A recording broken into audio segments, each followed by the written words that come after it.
Salut à tous, bienvenue, c'est Jean-Mi. Aujourd'hui, on plonge dans Dorfromantik Sakura, un jeu coopératif et évolutif où l'on construit ensemble un apaisant paysage japonais, mais où chaque décision compte vraiment. C'est un jeu pour 1 à 6 joueurs, des parties de 30 à 90 minutes accessibles dès 10 ans. Il est signé Michael Palm et Lucas Zack. Illustré par Paul Ribé, le jeu est édité par Gigamic. Dans ce jeu, on ne va pas se battre, on ne va pas gérer des crises, on va créer, tuile après tuile. En étant un village, on développe des rizières, on fait serpenter une rivière, on relie des routes, le tout dans une ambiance zen et contemplative.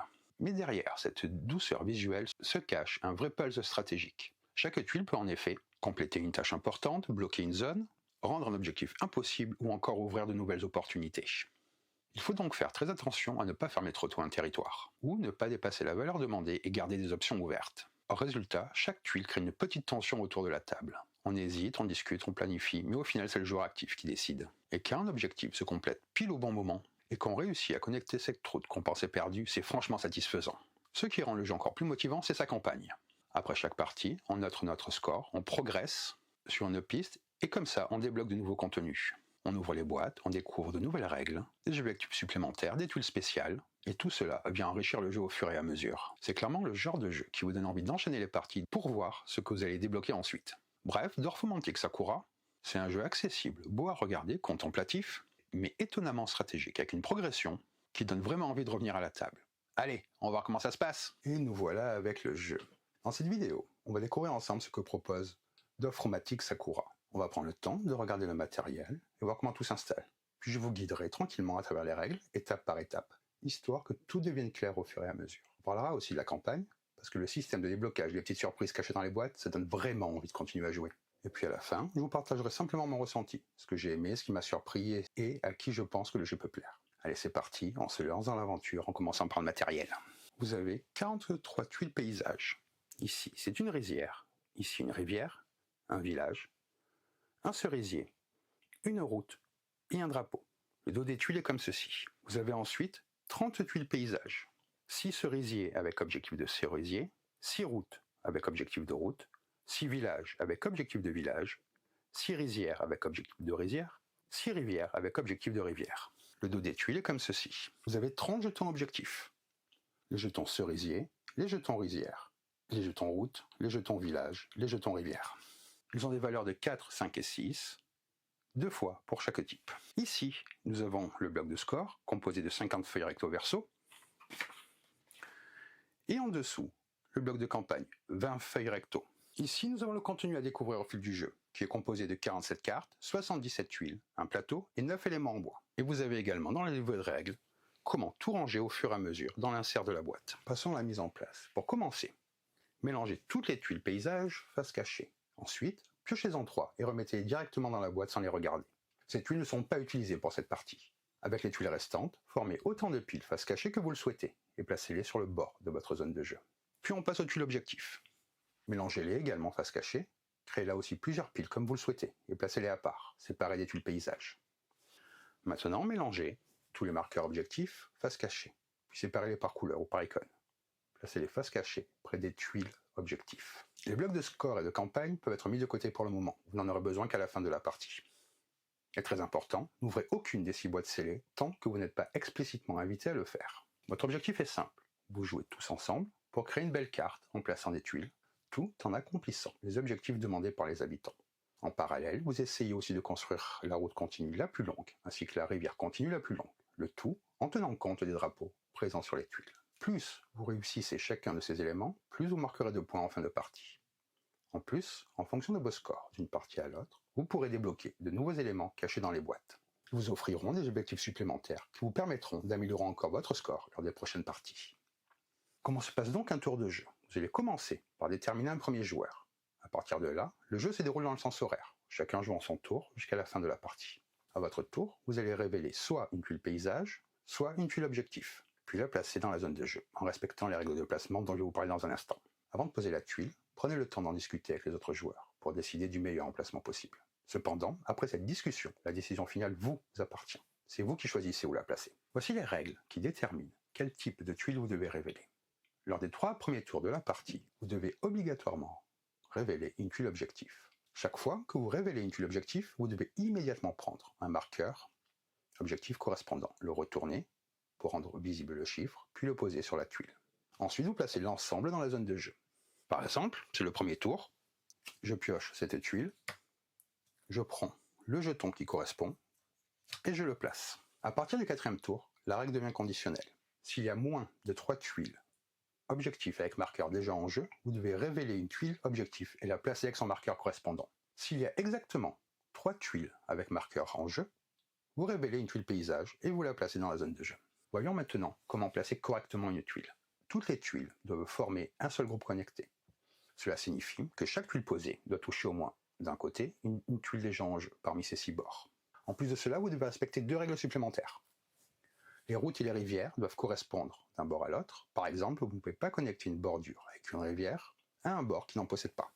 Bien sûr, vous pouvez poser une tuile en laissant une route ou une rivière temporairement non connectée en espérant la relier plus tard. En revanche, les terrains suivants peuvent être placés librement.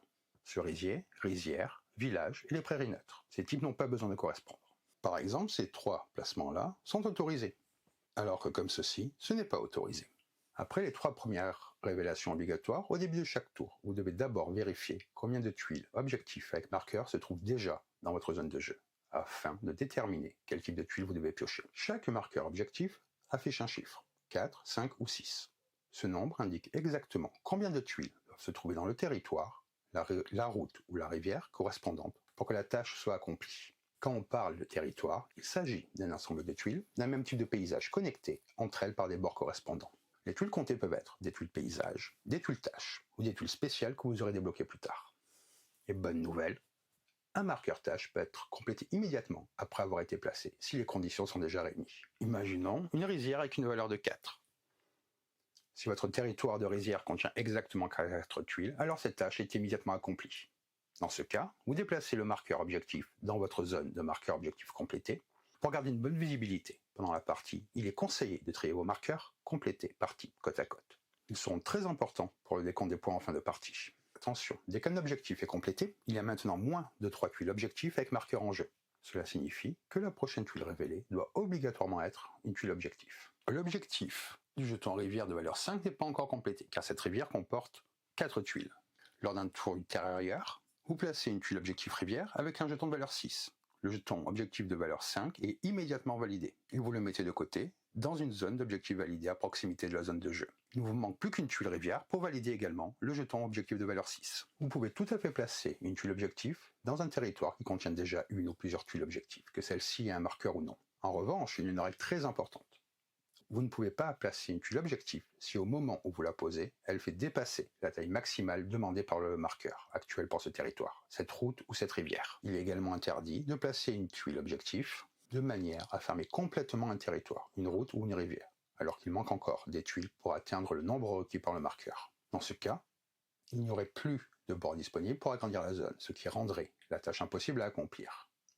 Quand on dit qu'un territoire est fermé, cela signifie qu'il n'y a plus aucune bordure ouverte permettant d'ajouter une tuile. Par exemple, vous ne pouvez pas placer la tuile objectif village de cette valeur 5 comme ceci, car cela fermerait un village de 4 tuiles, alors que l'objectif demandé est de 5. Vous pouvez en revanche la faire pivoter comme ceci, de manière à laisser un bord de village ouvert, ce qui vous permettra d'ajouter une autre tuile village plus tard et de valider l'objectif. En revanche, vous avez le droit de placer une tuile dans un territoire ou à la suite d'une route ou d'une rivière où il y a déjà un jeton objectif, même si cela fait dépasser le nombre de tuiles demandées par ce jeton.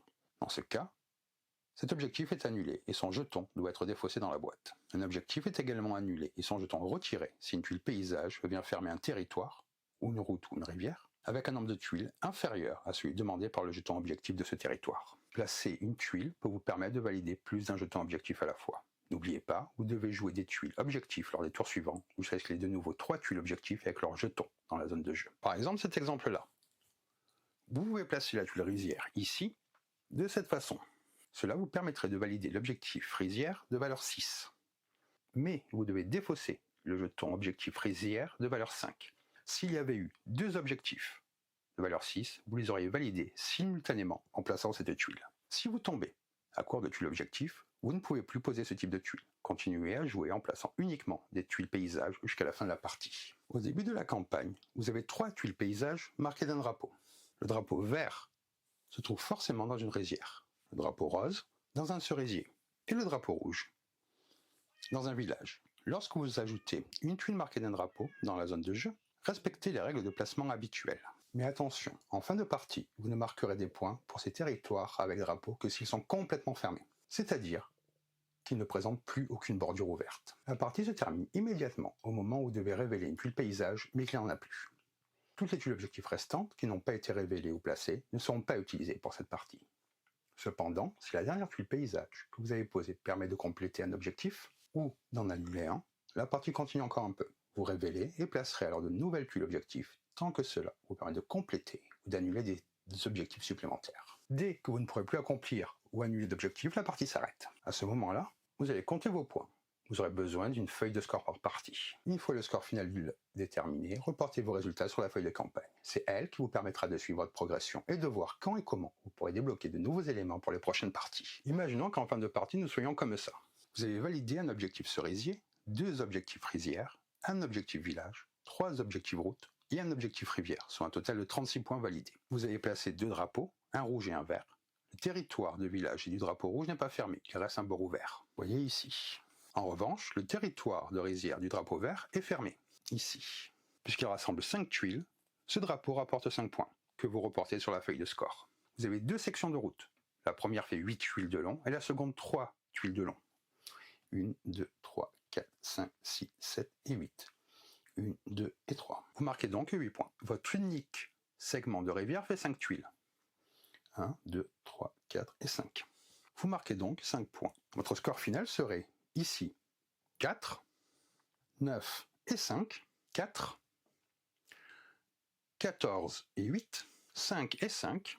Là, vous ne marquez rien. Vous aurez donc 36 et 18. Je vais vous expliquer un petit peu plus en détail comment remplir votre feuille de score. Ici, c'est la progression de la campagne. Notez votre numéro de partie dans la case en forme de couronne pour la campagne.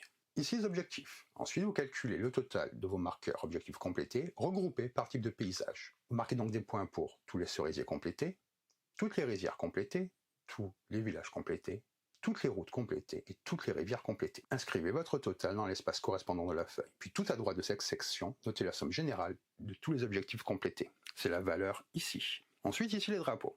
Avant de noter quoi que ce soit ici, il faut déterminer quel drapeau se trouve dans quel territoire entièrement fermé, car cela rapporte des points. Pour chaque drapeau situé dans un territoire fermé, vous gagnez un nombre de points total au nombre de tuiles composant ce territoire. Notez le total de points dans la case correspondante. Point des drapeaux roses ici, point des drapeaux verts, point des autres drapeaux. Complétez maintenant combien de tuiles composent votre plus longue rivière, votre plus longue route. Pour cela, toutes les tuiles d'un même type adjacent sans interruption sont prises en compte. Inscrivez le nombre de tuiles correspondant dans les cases prévues. Puis tout à droite de cette section, additionnez les points des drapeaux, les points de la route la plus longue et les points de la rivière la plus longue, que vous indiquez ici. Ici, ce sont les éléments débloqués. Au début de la campagne, ignorez complètement cette partie. Vous pourriez inscrire des points qu'une fois que vous aurez débloqué de nouveaux éléments. À partir des parties suivantes, il est recommandé de cocher sur la feuille toutes les cases correspondantes aux composants déjà débloqués, afin de savoir lesquels rapporteront des points. Ensuite, notez le total de cette section dans la zone ici. Dans l'espace prévu en bas de la feuille, inscrivez le nom des joueurs et la date de la partie. Et ici, votre score final. Additionnez A plus B plus C, donc ici, ici et ici, pour avoir votre résultat. Maintenant que vous savez compter vos points, prenez votre feuille de campagne. La première étape consiste à inscrire votre résultat dans la liste des meilleurs scores. Vous avez ici. Cherchez la ligne qui correspond à votre score final en arrondissant à la valeur inférieure indiquée dans la colonne. Si vous avez obtenu 128 points, vous arrondissez à 120. Ensuite, dans la colonne de droite, marquée d'une couronne, inscrivez le numéro de la partie durant laquelle vous avez atteint ce score. Vous voyez ici. Sachez que vous pouvez obtenir le même résultat plusieurs fois et donc l'inscrire à plusieurs reprises. Ici, cela vous indique combien de cercles blancs vous pouvez cocher sur la piste de progression située au milieu de la feuille de campagne. Cochez-les maintenant en commençant tout en bas à gauche, au départ. Vous devez barrer les cercles un par un en suivant les lignes pointillées. À certains endroits, le chemin se sépare. Vous pouvez choisir librement quel espace adjacent vous souhaitez cocher ensuite, en fonction de ce que vous souhaitez débloquer en priorité. La seule règle, toutes les cases cochées doivent rester adjacentes entre elles en suivant les lignes pointillées. Lorsque vous atteignez une case carrée ou hexagonale, voyez, comme ceci par exemple, cela signifie que vous débloquez quelque chose. La première case carrée vous permet d'ouvrir la boîte 1. La seconde vous permet d'ouvrir la boîte 2. Voyez, ouvrir la boîte 1, ouvrir la boîte 2. Toutes les autres cases carrées ou hexagonales vous donneront accès à de nouveaux objectifs. Si vous voyez un cadenas fermé avec un numéro, comme ici, prenez la carte objectif correspondante dans la boîte indiquée, puis suivez les instructions inscrites sur cette carte, en prenant éventuellement le contenu supplémentaire de la boîte si nécessaire. Enfin, à 4 endroits de la piste, Vous pouvez également prendre un composant en bois dans la boîte 4, correspondant au symbole indiqué, comme par exemple ici. Tous les éléments que vous débloquez sont ajoutés au jeu selon les instructions figurant sur les cartes. De manière générale, voici les règles à suivre. Cochez sur la liste de droite de la feuille tout ce que vous venez de débloquer. Les objectifs, ils sont classés par ordre alphabétique. Tous les éléments débloqués seront utilisés dans toutes vos futures parties. Quand vous ouvrez une boîte débloquée, commencez par lire la carte contenue, qui vous explique ce qu'elle contient. À l'intérieur, vous trouverez des cartes objectifs, du matériel supplémentaire selon la boîte ouverte. Les cartes objectifs seront ensuite placées face visible à côté de votre zone de jeu lors des prochaines parties. À la fin de chaque partie, vous devez vérifier si vous avez rempli les conditions indiquées sur vos cartes objectifs. Si c'est le cas, retournez la carte, suivez les instructions au dos et appliquez l'effet correspondant. C'est ce qu'on appelle un objectif débloqué. Chaque carte objectif est structurée de la même manière. En haut, à côté du titre, il y a un cadenas fermé. En bas, vous trouvez la condition à remplir pour la débloquer. Comme vous le voyez dans le livre, comme ça je ne vous montre pas le matériel. Certaines cartes sont débloquées directement par la feuille de campagne. Vous pouvez alors les retourner immédiatement. Au dos, le titre devient Achievement Unlock, avec un cadenas ouvert, et vous découvrirez ce que vous avez débloqué, ce que cela change, et si besoin de nouvelles règles. Tous les nouveaux éléments ajoutés doivent être mélangés aux tuiles paysages existantes ou intégrés aux tuiles objectifs d'origine, selon leur type. Vous débloquerez également des tuiles spéciales, qui constituent un troisième type. Elles ont le même dos que les tuiles paysages, mais se distinguent par un panneau indicateur avec des icônes sur leur face. Certaines tuiles affichent un symbole de scoring, rappelant leur façon de rapporter des points. Dans d'autres cas, le panneau affichera simplement un point d'exclamation. Même si les tuiles spéciales ont le même dos, elles suivent des règles particulières dans 3 situations précises. Ces situations sont toujours indiquées en gras sur leur carte.